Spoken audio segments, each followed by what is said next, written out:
Olá pessoal, aqui é a professora Dariane Gomes e hoje nós vamos falar sobre a listeriose. A listeriose é causada por uma bactéria chamada Listeria monocytogenes. A listéria, ela é um bacilo gram-positivo, um bacilo pequeno, inicialmente, não forma esporos, tem uma característica que é de ser anaeróbico facultativo. Só que acontece? No início, ela é um bacilo pequeno, mas à medida em que os dias vão passando, depois de 3 a 5 dias, a gente encontra essa bactéria na forma de bacilo longo. Então, ela passa aí de 1 micrômetro para até 20 micrômetros. Ela tem flagelos, então ela é uma bactéria que tem movimentação, mas vocês vão ver que essa movimentação ela está restrita à temperatura. E na bateria de bioquímicos a gente consegue identificá-la, o que na verdade nos ajuda a identificá-la, né? Que ela é positiva para catalase e negativa para oxidase, né? Isso não é suficiente para identificar uma bactéria, mas já é aí o começo do caminho. Então, como vocês podem observar, inicialmente ela é um bacilo curtinho e à medida que vai passando, ela se torna um bacilo longo. E vejam, ela é flagelada e isso permite que ela seja móvel. A gente consegue cultivar listéria em meios de cultura comum, como por exemplo o BHI, Brain Heart Infusion, o caldo triptona e o caldo tripticase soja. Mas a gente também tem aí alguns meios cromogênicos específicos para a identificação da listéria.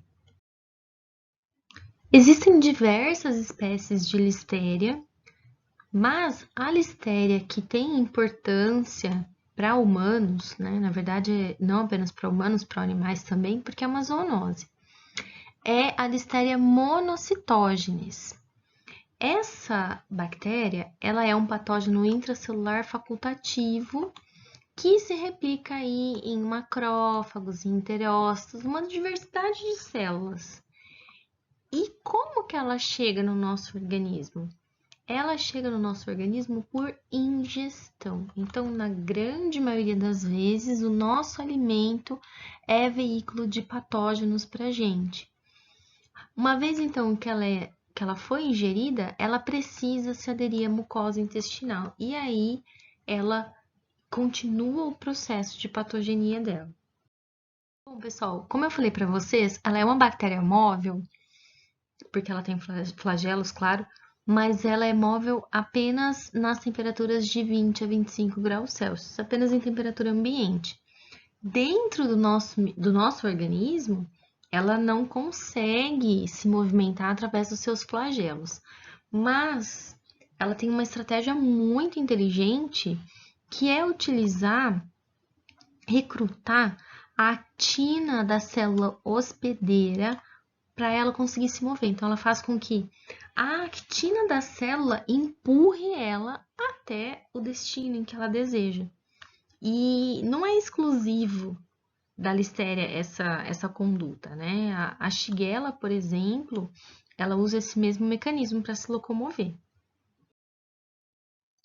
Bom, pessoal, a listéria, eu mencionei para vocês que ela acaba se multiplicando aí dentro de macrófagos, monócitos. Então, como que ela faz isso? Primeiro que ela se liga, né, em receptores específicos e ela induz a sua fagocitose. Uma vez que ela foi fagocitada, ela não permite a ligação do lisossomo com o fagossomo. Então, não ocorre formação do fagolisossomo. Então, ela fica protegida dentro de uma célula do sistema imune, protegida dentro de um vacúolo e ali dentro ela consegue se multiplicar. E o que acontece? O tempo de geração dela é de 1 hora. Então, o que isso significa? Que uma listéria se transforma em 2 em 1 hora. E assim, de hora em hora, a gente vai tendo aí uma progressão, sempre essas listérias se multiplicando, né, num processo aí a cada 60 minutos. Quando ela entra na célula, quando ela está protegida dentro do fagócito, elas acabam liberando umas substâncias que são chamadas de hemolisinas. A principal hemolisina da listéria é a listeriolizina O, é aí o principal fator de virulência dela. E ela produz também algumas fosfolipases que vão auxiliá-la no seu processo aí de patogenia. Bom, aí ela se multiplica, né, dentro do fagócito, protegida, sem ter ligação com o lisossomo. E aí, quando ela terminou de se multiplicar, uma das coisas que ela faz é liberar, então, algumas substâncias, né, que vão causar aí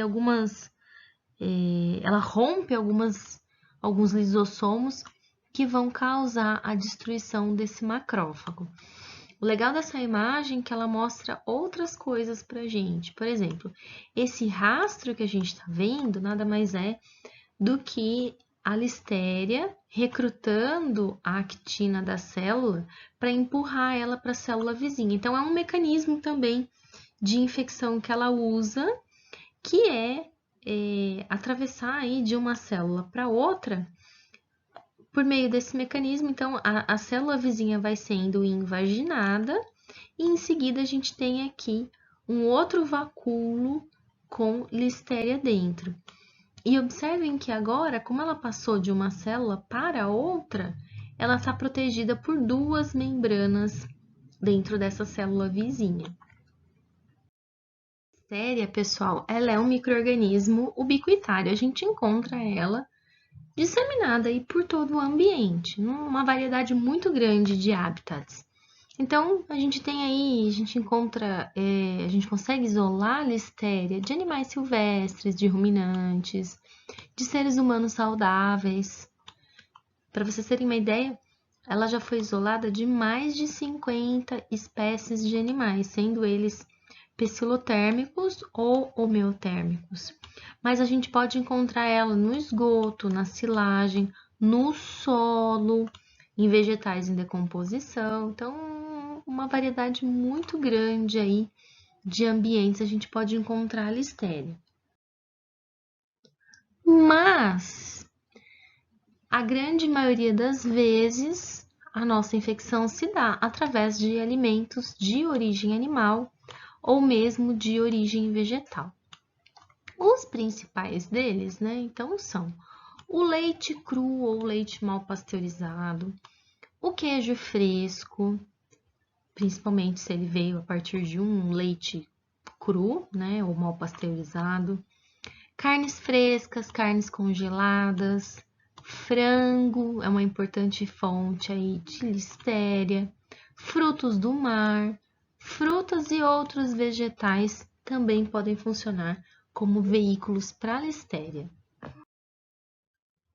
Bom, no Brasil, para vocês terem uma ideia, já foram relatadas listérias, já foram isoladas listérias de derivados cárneos. Então, por exemplo, a carne moída, a carne crua.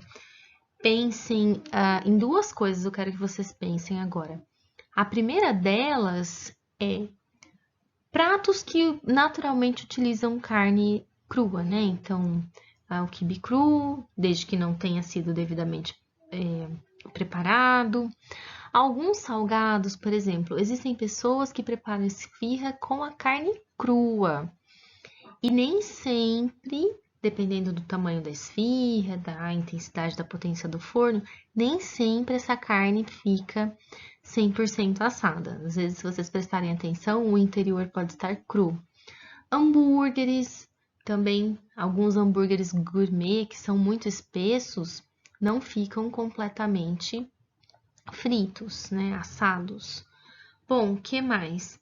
Carne de frango congelada, já foi isolado listéria a partir dessas carnes de frango. Peito de peru fatiado, pessoal, muita atenção em relação a isso. Bom, e também derivados lácteos. Então, o leite tipo C pasteurizado, tem trabalhos que já mostraram que foi possível isolar listéria de leite pasteurizado. Imaginem o perigo em relação a isso. E ainda de queijos, né? Então eu sei que são deliciosos, mas é importante tomar cuidado, principalmente aí quem estiver gestante. De modo geral, pessoal, para pacientes adultos imunocompetentes, a listéria não é uma fonte importante de infecção, não é uma causa importante de infecção. Ela causa uma infecção alimentar. Mas essa infecção alimentar, ela vai ser importante em quem? Em recém-nascidos, em gestantes, em idosos, em pacientes imunocomprometidos. Para esses pacientes, ela tem aí uma letalidade de cerca de 30%, uma letalidade bastante elevada. Então, é bastante importante tomar cuidado com os alimentos fornecidos para esses pacientes que são grupo de risco. E aí, como eu mencionei para vocês, se nós estivermos falando de um paciente imunocompetente, adulto, saudável, o risco desse paciente vir a manifestar listeriose clínica é bastante baixo. Mas se eu pensar num paciente que tem aí uma outra doença de base, então uma neoplasia, uma imunodeficiência adquirida, um alcoolismo, diabetes, né, hipertensão, outras, enfim, né, um paciente transplantado. Esses pacientes correm risco de apresentar a infecção alimentar grave. Nos animais, a espécie que mais apresenta casos de infecção alimentar, né, casos de alteração por listéria, são os ovinos, seguido dos caprinos e, por último, dos bovinos. Essas espécies, elas acabam se infectando a partir da ingestão do seu alimento mesmo. Por exemplo, a silagem. Se essa silagem não foi corretamente armazenada, não foi corretamente processada, pode acontecer o crescimento da bactéria, como eu mencionei para vocês, a bactéria está no ambiente, né? E aí acaba ocorrendo a fermentação parcial dessa silagem e esses ruminantes acabam desenvolvendo a doença. Nos bovinos, ela é bem mais rara, tá? Não tem tanta importância econômica, mas nos pequenos ruminantes ela acaba sendo importante. As formas como essa doença se manifesta podem ser divididas em 3 grupos. A forma septicêmica, nessa forma a gente tem aí uma presença de abscessos hepáticos, abscessos esplênicos, podemos ter abscesso até em outras vísceras desses animais, principalmente nos ruminantes jovens, e eles vão apresentar fraqueza, depressão, diarreia, normalmente uma doença bastante aguda e esse animal vem a falecer em poucos dias, bem rapidamente. A gente pode ter alterações reprodutivas, então esses animais vão apresentar aborto, inflamação no útero, podem ter placentite, principalmente, né, em ruminantes, e normalmente a gente tem aí essa forma ocorrendo em 15% ou um pouco mais dos animais acometidos. E a gente também pode encontrar aí bezerros nascendo fracos ou nascendo e vindo a óbito logo em seguida. E a gente também tem a terceira forma, que é a meningoencefalite. E aí na meningoencefalite a gente vai ter todo tipo de alteração neurológica, desde andar em círculo, animal deprimido, né? E também pode evoluir para óbito. Nos suínos, os sinais sistêmicos costumam ser discretos, mas é frequente aí a ocorrência de encefalite. A gente observa edema de pálpebra nesses animais e normalmente paralisia de um ou mais membros. Claro que esses animais com encefalite normalmente eles progridem para o óbito no intervalo aí de 2 a 3 semanas. E quando ocorre a forma septicêmica, eles vêm a óbito aí em poucos dias, 3, 4 dias, eles vêm a óbito. Nas aves, pessoal, normalmente a gente tem um quadro septicêmico e na necrópsia a gente encontra aqueles abscessos no fígado e no coração. Eventualmente a gente tem a forma encefálica e aí essas aves apresentam paralisia e torcicolo. Nos humanos, a apresentação da doença ela é bem variada. A gente vai ter pacientes assintomáticos e esses assintomáticos a gente tem que tomar cuidado porque eles são aqueles pacientes que podem se transformar em portador, né, por um período indeterminado. A gente tem pacientes com sintomatologia entérica, e aí eles têm uma sintomatologia inespecífica, lembrando gripe, mais associada aí à diarreia e febre, aquele mal-estar no corpo, lembrando aí os primeiros sintomas que vão dar origem à gripe.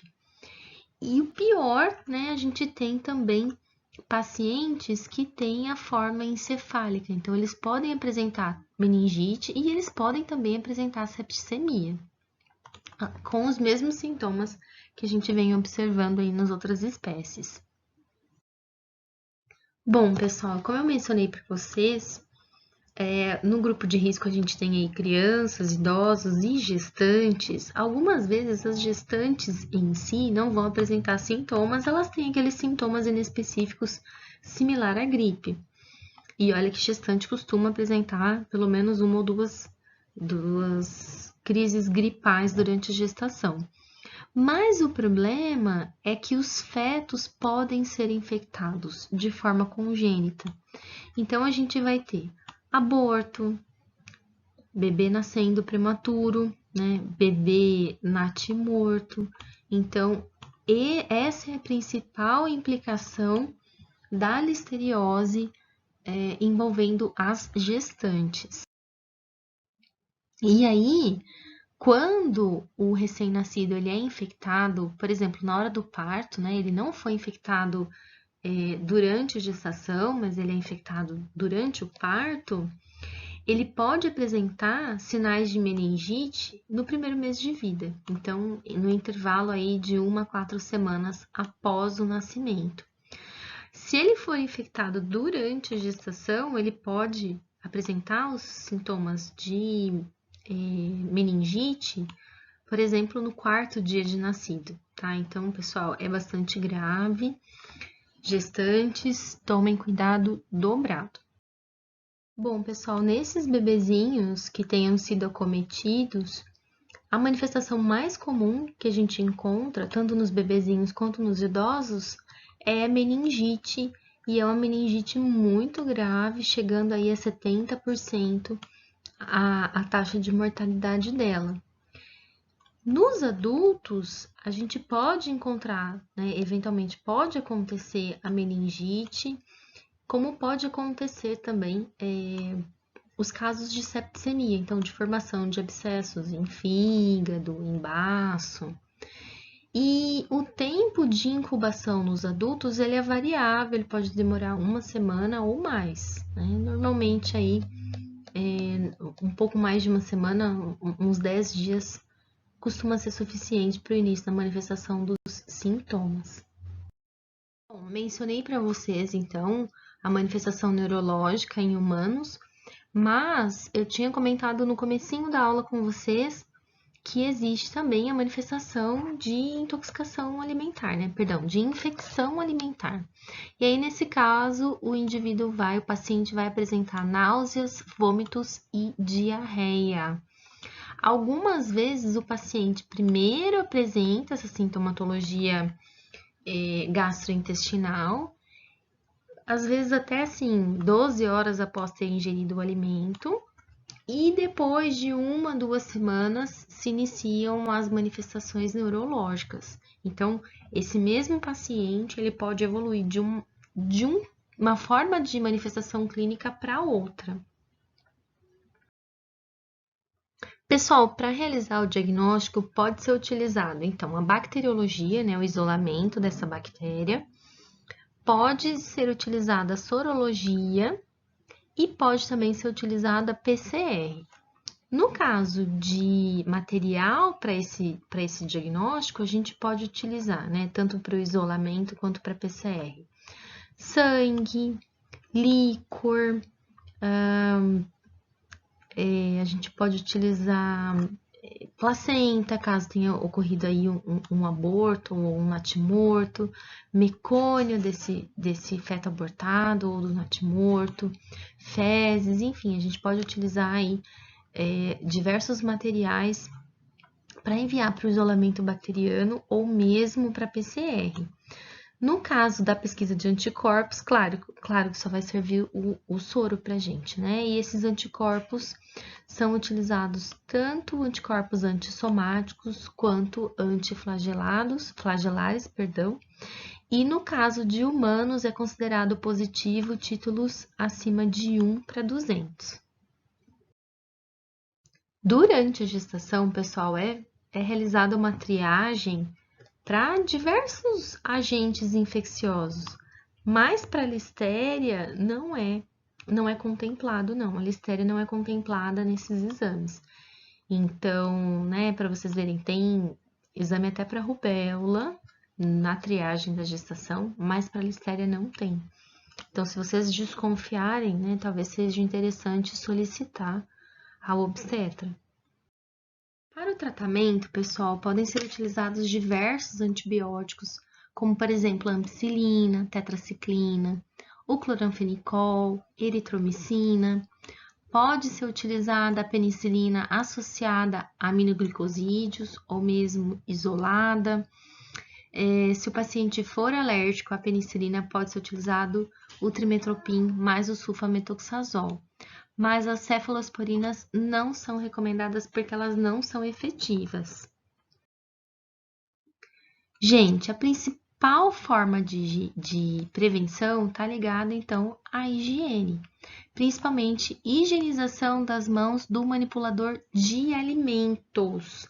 Então, essas pessoas que preparam o alimento, né, que estão lá no lanche que a gente vai consumir, eles precisam ter consciência em relação à higienização. E lembro vocês que existem maneiras corretas de higienizar a mão. Não é simplesmente mostrar, apresentar a água e o sabão para a mão, tá? Todas as partes da mão precisam ser devidamente higienizadas. Se for consumir queijo in natura, né, é importante aí que esse queijo seja aquecido antes de ser consumido. Aquele queijo gostoso que foi produzido na fazenda, mas que você não sabe como foi produzido, você não sabe se a pessoa ferveu, você não sabe as condições de higiene. Então, na dúvida, você não precisa ficar sem consumir, mas ele precisa ser aquecido antes de ser consumido.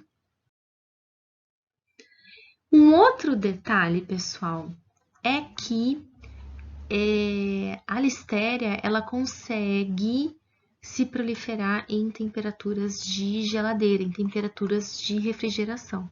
Então, o alimento que fica muito tempo na geladeira, ele eventualmente pode estar aí contaminado com listéria. Por isso que a gente recomenda, né, que esses alimentos sejam aquecidos antes de consumir para que ela seja inativada.